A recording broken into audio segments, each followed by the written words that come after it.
You thought you were pretty bad breaking into a cop's car, didn't you? That is some nerve. I mean, seriously, this you're. Okay, pause. Did you catch that? Breaking into a cop's car.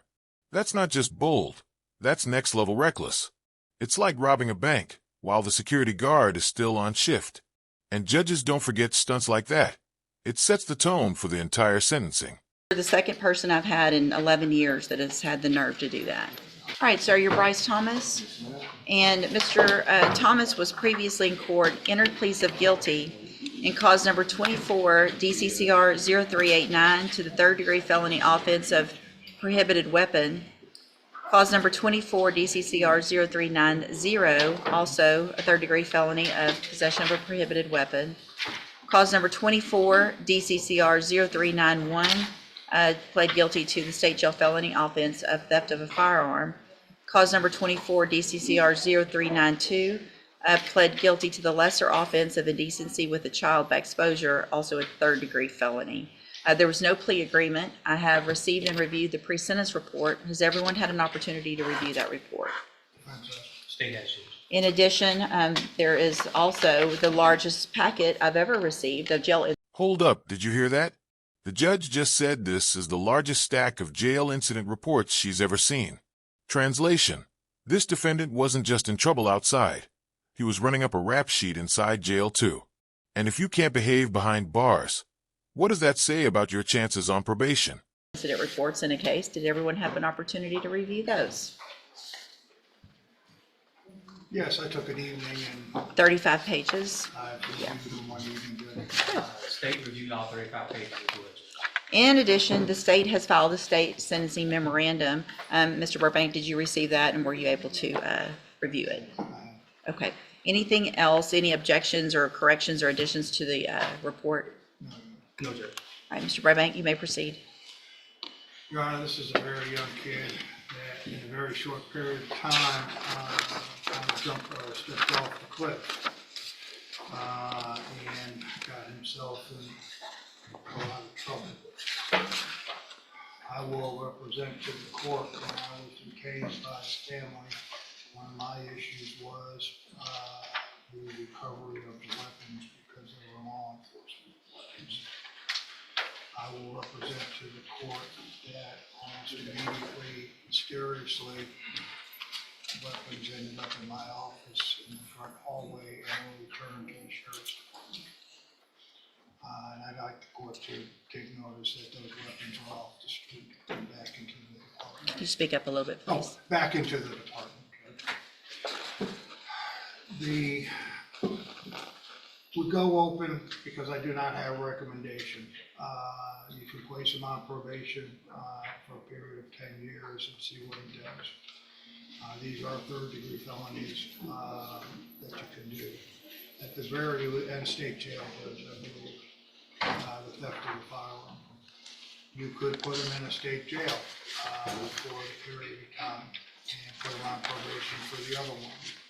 I would ask that if you are going to send him to the penitentiary, that maybe in reference to the sexual offense, that you do place him on probation, so that you can have some accountability for him once he got out for a period of time.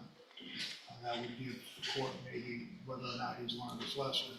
Now, as you peruse through the 35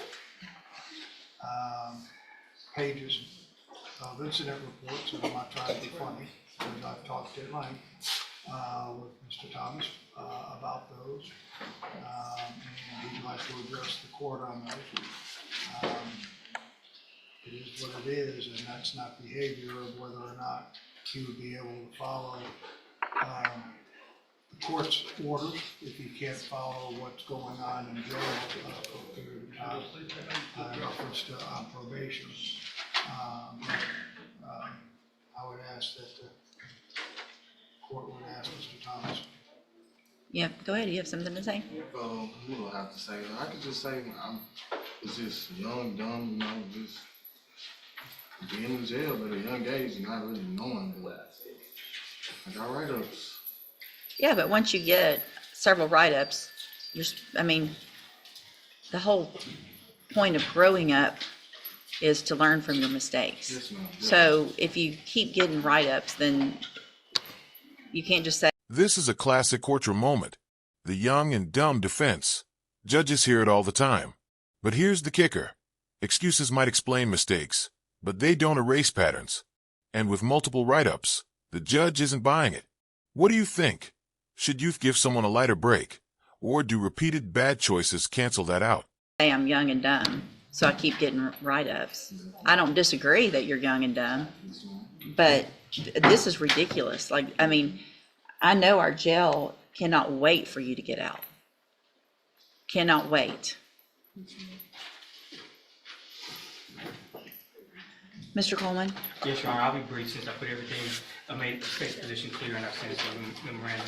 I'd like to briefly shift the focus from the write-ups to the underlying facts in the state's, which I believe are. Still in out of cop cars. Still in from patrol vehicles, at least 2 patrol units, Your Honor. Detective Matt Dixon is here if you want to hear more details of the detective. But Your Honor, I think the audacity, the boldness to steal these weapons from a police car goes to show what exactly the nature of this defendant is and what we're dealing with here.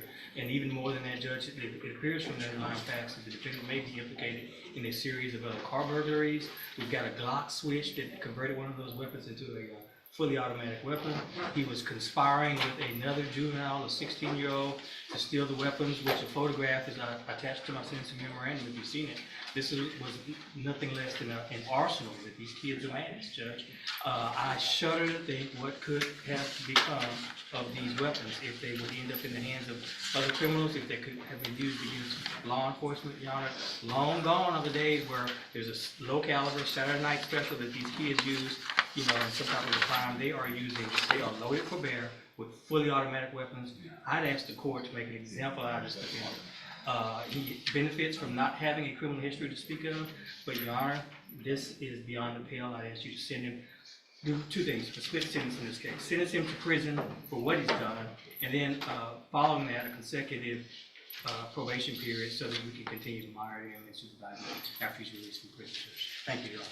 So I wanted to make sure, Mr. Coleman, I've done this type of sentencing that you're asking for on some different cases.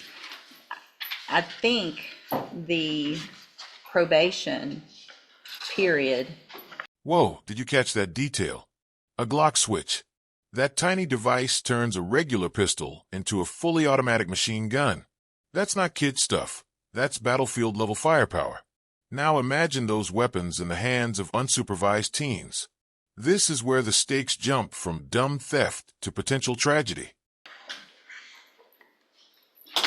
If I sentence him to probation today, I don't know that I can make that consecutive. So I think I believe you can, Judge, and if you need to recess this proceeding, I can get you case law in pretty short order. I think you can. because when would it start? It will start after he finishes his period of incarceration. Okay. So whatever I give him, if I do prison, and then I say it's consecutive with a probation, and does it matter if it's a straight or a, I don't believe so either, Judge. But again, I'm happy to get you some case. No, I appreciate the idea. Again, we've done it sometimes. I mean,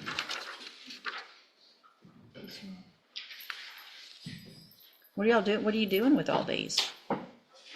In Texas, a judge Not can shooting found people. Sir? Not shooting people. Not shooting people. And this right here is the heart of the case. The judge is cutting through the excuses. Why do kids need automatic weapons? They're not deer hunting. They're not at the gun range. These weapons don't just raise eyebrows. They raise body counts. The judge is spelling out what's at risk if society lets this slide. Well, yet, what are you shooting? Why would you have these? What are you getting these to shoot at? Just to be tough and say you have guns? That's all that's happening with these guns on the street is y'all are shooting at each other, at other people, at houses, at cars, at whatever. There's no reason to have these kind of guns. These aren't hunting guns, right? You're not going to shoot a deer. Do you hunt? I do. Do I you? have before, but Have you? yes, Which one of these is your hunting gun? none of those.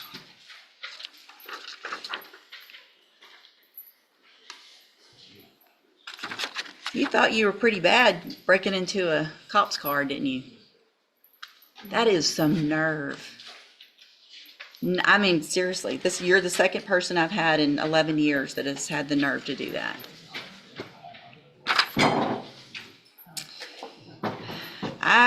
Here's what I'm going to do, because I agree with Mr. Coleman. I would like, at least in the indecency case, to get treatment and probation on that case so that we know you're not going to go make that type of bad decision again. But I'm not giving you probation on everything. You're going to you want to change your life and do better and not be young and dumb, you're going to have some time to figure that out. So in cause number 24, DCCR 0389, I'm going to find that you entered your plea of guilty freely and voluntarily, find sufficient evidence to find you guilty, and at this time find you guilty of possession of a prohibited weapon. Mr. Coleman actually asked me to sentence you to 5 years. I don't think that's enough. I'm going to... Boom, 7 years. Notice how the judge actually went higher than what the prosecutor asked for. Why? Because the defendant already had time served, and a shorter sentence would barely make a dent. This is a legal gut check. Sometimes judges flex their discretion to send a stronger message than even the state requested. Sentence you in that case to 7 years in the institutional division of the Texas Department of Corrections. You'll receive credit on that sentence for any time you've been in custody. And part of the reason I made it lengthier is because you have been in custody so long, and a 5-year sentence really isn't going to amount to much.